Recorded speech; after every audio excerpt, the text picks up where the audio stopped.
how to do it. Let me show you how to do it.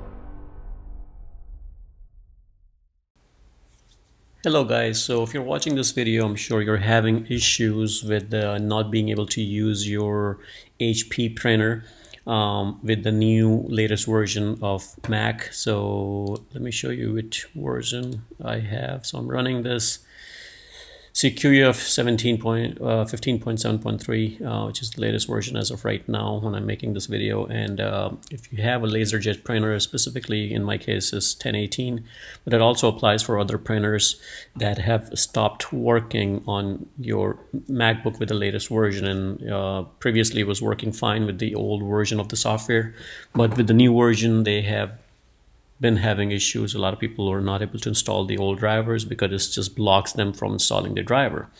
So in this video I'm going to show you how you can bypass all that check and be able to install it. So there's a good article. I'm not going to take the credit for this. This is done by Nike Ready, and this great post. I'm going to leave a link in the description below for all these post and everything, so you have access to everything. But I just want to walk you through it because for some of us it's not easy to just follow the direction here. So the very first thing you need to do is just go on Google and search for this HP printer driver 5.1.1, and when you search it, the very first link is by Apple, and what you need to do is just click on download, and it'll start downloading your download folder or wherever your download folder is associated. In my case, everything gets into the download folder. So now this is the file that is being downloaded. Now this is just the beginning. In this process, what we're going to do is we're going to modify this specific file that we are downloading, because right now, even though it says Mac OS version 12 and newer, this thing is not going to work. And you're not going to be able to use your printer. So once it's downloaded, I'm going to show you exactly what I'm talking about.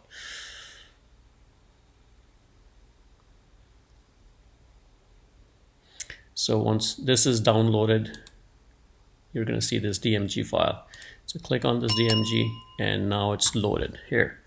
So what you need to do is you're going to have to, let's go ahead and double click on this and see what do we get. See this says an update required, Mac version 15 or earlier. So in our case, it's not going to be able to do it because it's stopping right there. So it's useless basically at this point. But what you're going to do is you're going to take this file and you're going to drag it into the download folder.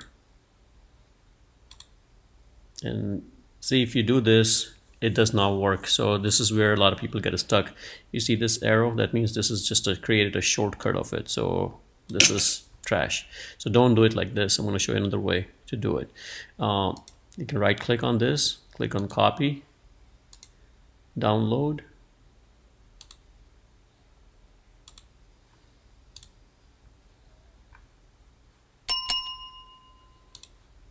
and let me do Command V. Let's see, now I just paste it, so you don't see that a small arrow anymore. All I did was Command V, which is basically pasting it. Another way you can also do it is by dragging and dropping it right there manually into the actual folder instead of doing it right here, because if you do it here, it creates a shortcut, but if you open up another window and then drag and drop or copy paste, that creates an actual copy of this file, and this is the file that is what we need to work on or modify. So now the next thing is we're going to open up terminal, and I'm going to leave all these links, but basically what you need is this particular command right there. And all I'm doing is Command C, which copies this whole command, and we're going to open terminal. And the way you open terminal, let me go ahead and close this. You can press Command and a space bar and then type in terminal. That's another way to get to it. So now under terminal, this command that I copied, I'm going to leave it in the description so you have it. I'm going to paste that, and what this will do, it is going to create an another folder right here. See, now it says HP driver expanded. So this folder was not there. So now we know that the folder has been created, and then we're going to take this command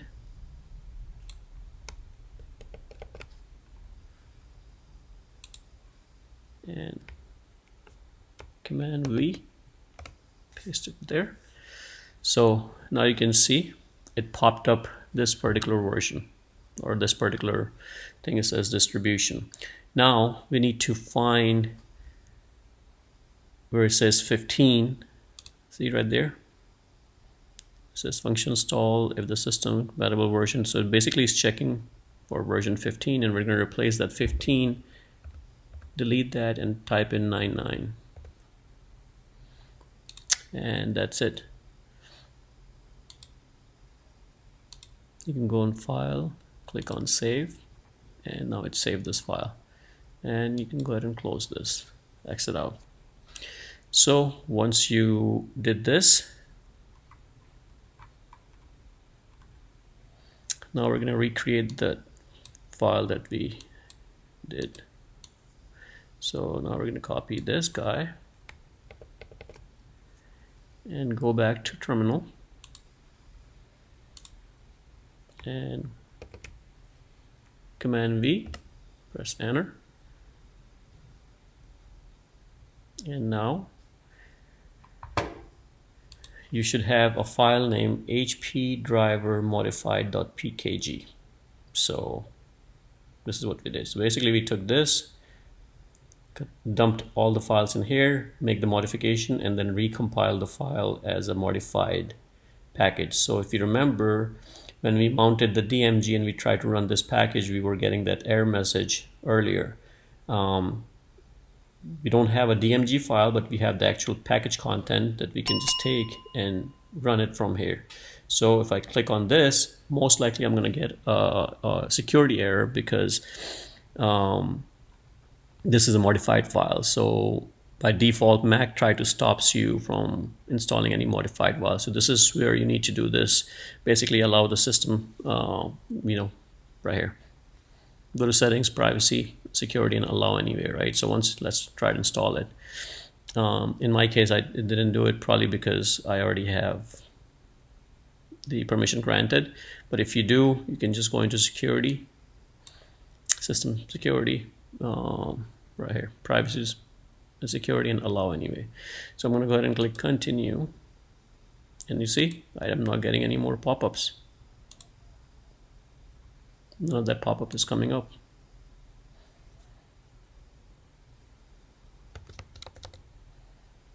So just put in that password,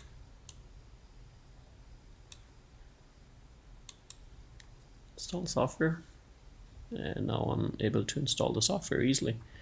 It did not check for anything basically in the background. It did not ask for any validation or of the software check. So it's basically, when we change that version 15 to 99, it's just basically bypassed it and allowing you to install it on Sequoia. They kind of do it on purpose because they want you guys to buy new printers. So there's nothing wrong with the printers.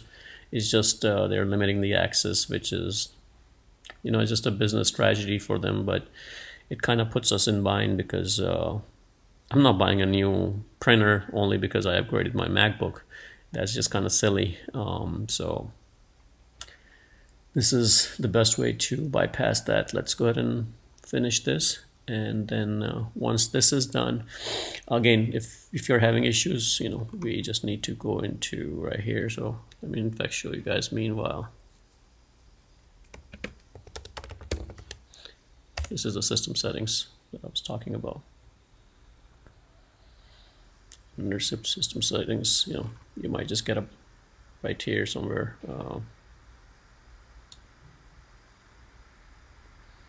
Privacy and security. Privacy and security. And this is where you get that pop-up that is not installing in, right here. So look under security, and then if you see this, it's going to ask you to install this modified HP modified driver, and then all you need to do is say OK. But the installation is successful. I'm going to go ahead and close this. I'm going to keep this file so we don't have to recreate that. But basically at this point you can get rid of all the files that we downloaded, like for example this one,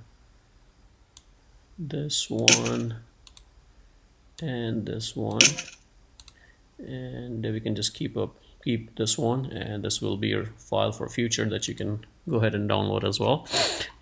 Now what you need to do is add the printer, just like any other way. So just type in printer and scanners, and you can click on add printer or scanner, and then search for your specific printer. In my case, it's the LaserJet 1022. This will work even though it was LaserJet 1018. Anyways, just add your actual printer that you're looking for, and that would allow you to install the printer.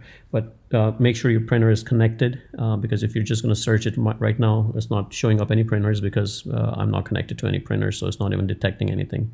That's why you're not seeing anything in there. But once your printer is connected and it's on, you just follow this a step, and you should be able to install the printer and run it. And guys, that's it. This is as simple as it can get. Again, I'm going to leave a link in the description below. I highly recommend, please give this video a thumbs up. It helps my channel, so it doesn't hurt you anything, or it doesn't cost you anything. It just helps my channel boost up a little bit. And if you like the video, guys, hopefully this video helps you. Please give it a thumbs up and like and subscribe.